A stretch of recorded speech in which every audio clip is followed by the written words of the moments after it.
पूजामूलं गुरुपादुका मन्त्रमूलं गुरुर्वाक्यं मोक्षमूलं गुरुकृपा गुरुर्ब्रह्मा गुरुर्विष्णु गुरुर्देवो महेश्वरा गुरुर्साक्षात् परं ब्रह्म तस्मै श्री गुरुवे नमः। श्री सद्गुरुदेव महाराज को जय।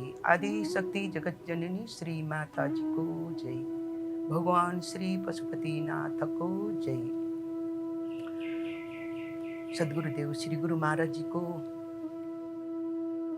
चरण सरोजमा दण्डवत प्रणाम गर्दै आज गुरु पूर्णिमा को महान पर्वको दिन सम्पूर्ण सन्त महात्माज्यूहरूलाई अन्तरात्माबाट जय श्री सच्चिदानन्द साथै गुरु भक्त आदरणीय बुवाआमा दाजुभाइ तथा दिदीबहिनीहरू र आज हाम्रो गुरु पूर्णिमा हो र अति नै महत्त्वपूर्ण दिन हो।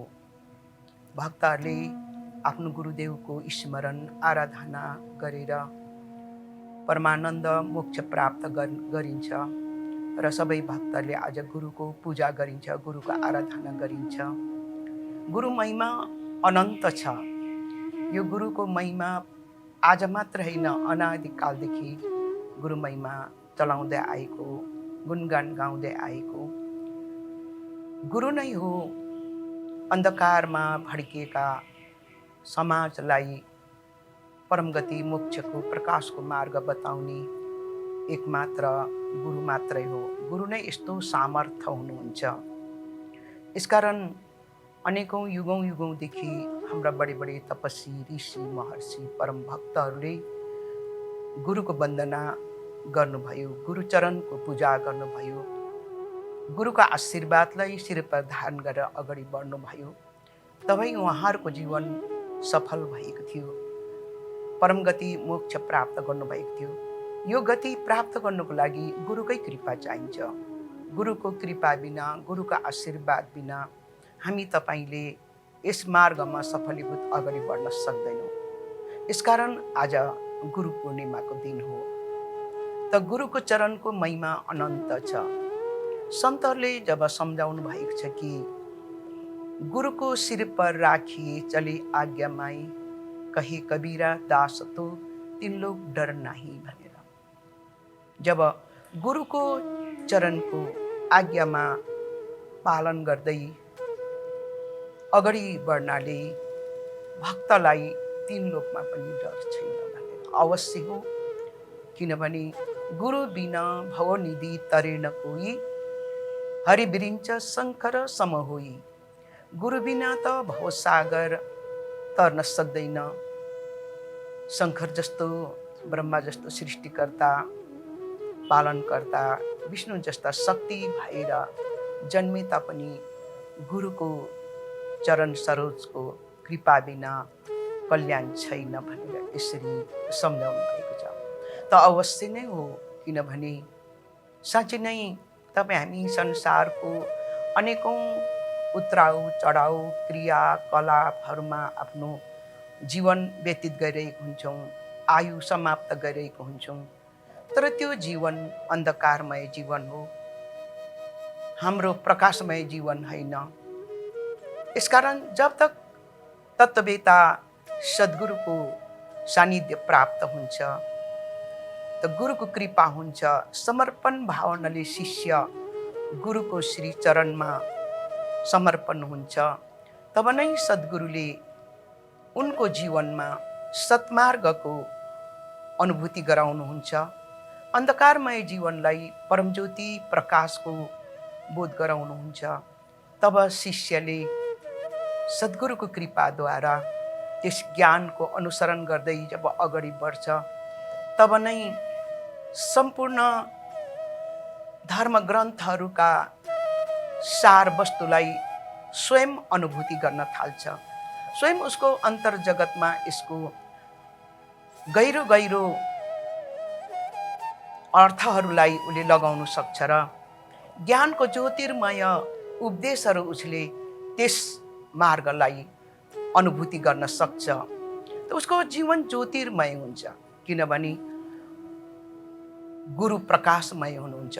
गुरु अन्धकार होइन, गु नाम अन्धकार, रु नाम प्रकाश। शिष्यलाई हमेशा सद्गुरुले प्रकाशको बोध गराउनुहुन्छ। यसकारण गुरु महिमा है अपार जगत में, गुरु महिमा है अपार। गुरुको महिमा गाउन सकिँदैन, अपार छ अरम। यसकारण सन्तहरूले सम्झाउनु भएको छ कि गुरुको महिमा त यस्तो अपार छ कि सारा धरती कागज करूं, सात समुद्र स्याही, सारा वृक्ष कलम करूं, गुरुगुण लिखा न जाई भनेर। अवश्य नै सारा धरतीलाई कागज बनाइदिउँ, सारा समुद्रको मसी बनाऊँ र सारा पृथ्वीका वृक्षहरूलाई कलम बनाएर पनि गुरुको गुणगान गाउन सकिँदैन भनेर। अवश्य गुरु महिमा अति नै अपरम्पार छ। केवल शिष्यले यति मात्रै सोच्नु पर्यो कि गुरुको आज्ञालाई शिर पर धारण गरेर अगाडि बढ्ने, गुरुको चरण सरोजमा समर्पण भएर निस्वार्थ भावले, निष्काम भावले भक्ति उपासना गरिरहने, यही मात्रै शिष्यको कर्तव्य हुन्छ। त हामी फेरि यसमा हामीले तर्क वितर्कहरू निकाल्न थाल्यौँ भने त्यो शिष्य के भयो, भ्रमित हुन जान्छ, पदभ्रष्ट हुन थाल्छ। जब पदभ्रष्ट हुन्छ त उसको फेरि उद्धारकर्ता 3 लोक 14 भनमा पनि कोही पनि हुन सक्दैन। त यो कुरो तपाईँ हामीले बुझ्दै सुन्दै आइरहेको छौँ। सद्गुरुको असीम दया कृपाद्वारा हामीलाई यस मार्ग सरल रूपले प्राप्त गरेका छौँ। गुरुको यो त कृपाद्वारा हामीले पाएका छौँ। गुरु दयाको सागर हुनुहुन्छ। बन्दौ गुरुपद कञ्ज कृपा सिन्धु, नररूप हरि महामोह, तमपुञ्ज जासु वचन रवि कर्णिकर। कि म गुरु महाराजीको चरणको वन्दना गर्छु। उहाँ चाहिँ कस्तो हुनुहुन्छ भन्दा मनुष्य रूपमा आउनु भएको, वर्तमानमा प्रकट हुनुभएका, उनको वचन चाहिँ सूर्यको प्रकाश जस्तो अज्ञान रूपी अन्धकारलाई हटाउँदै ज्ञान रूपी प्रकाश बोध गराउनेवाला त्यस्तो सद्गुरुको चरणमा म सधैँ नै नमन गर्छु, प्रणाम गर्छु भनेर सन्तहरूले यसरी सम्झाउनु भयो। त आज हामीले पनि त्यो कुरोलाई हृदयगम गरेर अगाडि बढेर गुरु भक्ति सफल बनाऊ। तबै हाम्रो समय हो अहिले, जुन युगको ऋषिहरूले भक्ति गर्ने भए समर्पण भावनाले हिजोको भक्तहरूले उत्राउ चढाउलाई बर्दाश्त गर्दै सहन गर्दै शिष्यको कर्तव्यलाई पूर्ण रूपले निभाएका इतिहास छ। त्यो त एउटा इतिहास बन्यो। तर हामी तपाईँ इतिहासलाई पठन पाठन गरेर हाम्रो कल्याण हुँदैन। उहाँले गरेको कर्मलाई हामीले अनुसरण गर्नु पर्यो, कर्ममा उतार्नु पर्यो। हामीले कर्म नै सर्वश्रेष्ठ हो। किनभने कर्म नगरिकन बस्नाले हामी कहिले पनि गुरुको मार्गलाई प्राप्त गर्न सक्दैनौँ। गुरुले बताएको मार्गमा हामीले आफ्नो कदमलाई अगाडि बढाउन सक्दैनौँ। एक कदम बढाउनको लागि एक पाइ उठाउनै पर्छ, एक पाइला उठाउनै पर्छ। हामीले आफ्नो एक कदम नउठाइकन हामी अरू पाइला बढाउन सक्दैनौँ। यात्राको सुरु गर्नु छ भने आफ्नै कदमबाट सुरु हुन्छ। 1 कदम, 2 कदम, 3 कदम, 4 कदम गर्दै हामी यात्रा अगाडि बढ्न सक्छौँ कर्म गर्नाले। यसकारण गुरु भक्तिको मार्गमा यो त्रिगुणी माया जालबाट परम गति मोक्ष हुनुको लागि पनि आज हामीले गुरुले बताएको मार्गमा कदम उठाउनै पर्छ, कर्म गर्नै पर्छ। भगवान श्री कृष्ण महाराजले कर्ममा विश्वास गर्नुभएछ। कर्मण्य अधिकारस्तव फलेषु कदाचन। हे अर्जुन, कर्म गर, फलको आशा तिमी नगर, तिम्रो कर्म गर्ने कर्तव्य हो भनेर। अवश्य कर्म अवश्य गर्नुपर्छ। यो प्रकृति, सारा जगत संसार परमात्माको सृष्टि छ। यो प्रभुको सृष्टिमा अनन्त निराकार शक्तिहरू, अदृश्य शक्तिहरू विद्यमान छ। ती शक्तिहरूले आफ्नो शक्तिको सञ्चालन गरिरहनु भएको छ। तब नै सृष्टि परिवर्तन हामी देखिरहेका छौँ। ऋतु परिवर्तन, वर्षा, सुक्खा, बाढी, पहिरो, डुबानदेखि लिएर हामी ऋतुहरूको अनुभव गरिरहेका छौँ। पौधाहरू ऋतु अनुसार वृक्षहरू पलाउने, फुल्ने, बढ्ने, खेती नाली बालीहरू लगाउने, बढ्ने, पाक्ने, यो ऋतु अनुसारले दैनिक यो सृष्टिकर्ताको यो कार्य निरन्तरता एक मेष मात्र पनि विश्राम नगरी प्रभुको यो दैनिक शक्तिको कार्य चलिरहेको छ। तब नै सृष्टि सञ्चालन भइरहेको छ। हाम्रो हृदय मन्दिरमा पनि, हाम्रो शरीरभित्र पनि अहोरात्र निरन्तर श्वासको क्रिया चलिरहेको छ। अहोरात्र जब तक यो श्वास की चीज हो, श्वास नै जीवन हो। जब तक यो श्वासको क्रिया अहोरात्र निरन्तरता छ, तब तपाईँ हाम्रो जीवन छ। जति बेला यो श्वासको क्रिया चाहिँ बन्द हुन्छ, त्यति बेला तपाईँ हाम्रो जीवन यात्रा पनि समाप्त हुन्छ। त्यसकारण यो प्राकृतिक नियम हो। त यो नियममा तपाईँ हामी बाँधिएका छौँ। तर प्रकृतिलाई पनि हामीले बुझेर कण कणमा प्रभुको रूपलाई देख्ने हामीलाई सद्गुरु महाराजले ज्ञान चक्षु दिनुभएको छ। सबैमा प्रेम और श्रद्धाको भावना अगाडि बढाउने, मैत्री भावना, करुणाको भावना प्रकट गर्ने हामीले के सिकाउनु? गुरु महाराजले हामीलाई परमात्माको अव्यक्त नामको बोध गराउँदै परमज्योति प्रकाशको पनि बोध गराइदिनु भएको छ। त हाम्रो जीवन अन्धकारमय छैन, प्रकाशमा। धन्य गुरुदेव, तब हाम्रो जीवन अति नै महान छ। गुरु को चरणों में तीर्थ है सारे, इसी में गोता लगा नजर गुमा गए। त्यसकारण गुरुको चरणमा नै सारा तीर्थ विद्यमान छ। जसले गुरु महाराजीको चरणको पूजा आराधना गर्छ, सम्पूर्ण तीर्थको फल गुरु महाराजीको चरणको सेवामा नै प्राप्त हुन्छ। यसकारण गुरुको महिमा अनन्त छ। जति बेला तपाईँ हामीलाई गुरुको महिमाको इतिहासहरू, वर्णनहरू थाहा छ, तर हामीले जुन समयमा सद्गुरुको सानिध्य प्राप्त थिएन, त्यति बेला हामी कथामा मात्रै सीमित थियौँ, केवल कथालाई मात्रै। जब ज्ञान प्राप्त गर्यौँ, तब हामीले बुझ्यौँ। जब देवऋषि नारद मुनि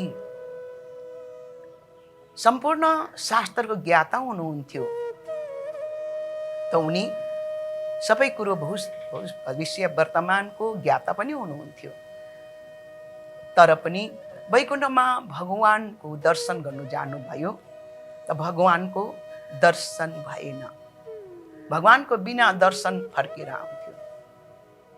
त किन भन्दाखेरि उनले गुरु धारण गर्नुभएको थिएन। यसकारण जब सन्त कबीरले भन्नुभयो कि त्यस विषयमा जब वैकुण्ठको स्थान पनि अपवित्र नै थियो भनेर सन्तहरूले यसरी महिमा गा। जहाँ नारद मुनिले भूमि टेक्थ्यो त्यो अपवित्र थियो, विष्णु भगवानको सेवकहरूले त्यो भूमिलाई फेरि चोख्याउनुहुन्थ्यो। त एक दिन नारद मुनि स्वयंलाई थाहा भयो कि यो भूमि किन शुद्ध गरिरहेको छ। त्यति बेला उसले उत्तर पाउँछ कि तिमी आज तक अज्ञानी छौ, गुरु धारण गरेको छैन, निगुरज। नारद मुनि छक्कै पर्छ। अहिले मैले त भूत भविष्य कुरा जान्दछु, म हर देवलोकको भ्रमण गरेर आउँछु, सबै धर्म ग्रन्थको म ज्ञाता हुँ, कसरी चाहिँ म अपवित्र छु? तब गुरु धारण गरेको छैन। जब देवऋषि नारद मुनिले गुरु धारण गर्नुभयो, भगवानको आज्ञा लिएर, जो तिमीले बिहान भेट्छौ उसैलाई गुरु बनाऊ। तब एउटा जालहारी भेट्यो, जालहारीलाई उसले गुरु बनायो। अनि भगवानको पासमा जानुभयो। भगवानले सोध्नुभयो देवऋषि नारद मुनि, तिमीले गुरु धारण गर्यौ, गुरु त बनाए भगवान, तर गुरु महाराजजीपट्टि ज्ञान दिने गुरुप्रति तरको शब्द, अपमानित शब्द बोल्नु बित्तिकै, जब शङ्खाको शब्द उच्चारण गर्नु बित्तिकै भगवानले उसलाई फेरि पनि जन्म मरण 84 को युनिमा भ्रमण पठाउनु भयो। तब देवऋषि नारद मुनि आत्तिनु भयो, भगवानलाई विनय नै गरे प्रार्थना गर्नुभयो। भगवानले भन्नुभयो, जाऊ गुरुलाई नै तिमीले माफी मागेर आऊ। तर गुरु महाराजजीकोमा गएर उसले माफी माग्यो। तर गुरुले उसलाई एउटा आइडिया बताइदियो कि भगवानको पासमा जानु और सारा नर्कको और 84 युनिको नक्सा चित्र तयारी गरी माग्नु, त्यहीँ तिमी लडीबडी गरेर रुनु कराउनु चिच्याउनु, तिमीले भगवानले माफ दिन्छ। र जो भगवानले गुरुले बताउनु भएको तरिकालाई उसले दरबारमा गएर भगवानको दरबारमा गएर अपनाउनु भयो, त भगवान विष्णुले के गरेको नारदमुनि भनेर सोध्नुहुन्छ। त्यति बेला हे भगवान, यो 84 लाख युनिको चित्र तपाईँले बनाउनु भएको, म 84 लाख युनि भोगिरहेको छु, यो पनि हजुरकै सृष्टि हो, फेरि मरेर गएर भोग्नु पर्ने पनि तपाईँको सृष्टि हो, यसमा के फरक छ? त भगवानले यो बुद्धि तिमीलाई कसले दियो भन्दा मेरो गुरु महाराजले। तब गुरुले यसरी 84 लाख युनिबाट उतार्नु भयो। भगवानले उतार्नु सक्नु भएन कि भगवानले माफ दिनु भएन, किन तिमीले भगवानलाई गुरुलाई माफ माग। यसकारण हामी तपाईँ पनि जति नै समाजमा हामीले गल्तीहरू गर्छौँ त गुरु महाराजजीले नै हामीलाई बचाउनुहुन्छ, भगवानले बचाउनुहुन्न भनेर यो कुरो दृष्टान्त छ। यसकारण जब गर्भ योगेश्वर गुरु बिना लगा हरि का सेव, कहे कबीर वैकुण्ठ से फिर दिया सुखदेव। र सुखदेव मुनि पनि म गर्भ योगेश्वर हुँ भनेर वैकुण्ठमा जानुभएको थियो, तर भगवानको दर्शन नभई सुखदेव मुनि पनि फर्किनु भयो। तब जनक विदेही गुरु किया लगा हरि का सेव, कहे कबीर दास त फिर मिला सुखदेव भनेर जब जनकजीलाई गुरु धारण गर्नुभयो सुखदेव महाराजले, तब उनी फेरि कबीरसँग वैकुण्ठमा भेट भएको भनेर यसरी महान दृष्टान्तहरू हामी सन्त साधुहरूका आत्मद्रष्टाहरूको पाइरहेको छौँ। यसकारण तपाईँ हामीले पनि यो वर्तमान समयमा सद्गुरुदेव श्री गुरु महाराजजीको चरण कमलको सेवा गरौँ, गुरु महाराजजीको आज्ञामा बसौँ। यो हाम्रो महान पर्व हो। गुरु पूर्णिमा, गुरुको स्तुति वन्दना उपासना गर्ने भक्तहरूले गुरु महाराजजीको आशीर्वादलाई प्राप्त गर्दै आफ्नो जीवनलाई प्रशस्त मात्राले गुरुको आज्ञामा रहने यो ठुलो एउटा अवसर पनि हो। यसकारण तपाईँ हामी सबै गुरु पूर्णिमाको दिन जुटेर गुरु पूजा मनाऊँ, गुरु महाराजजीको सत् उपदेशहरूलाई आत्मसात गर्दै अगाडि बढौँ। यसैमा तपाईँ हाम्रो कल्याण छ।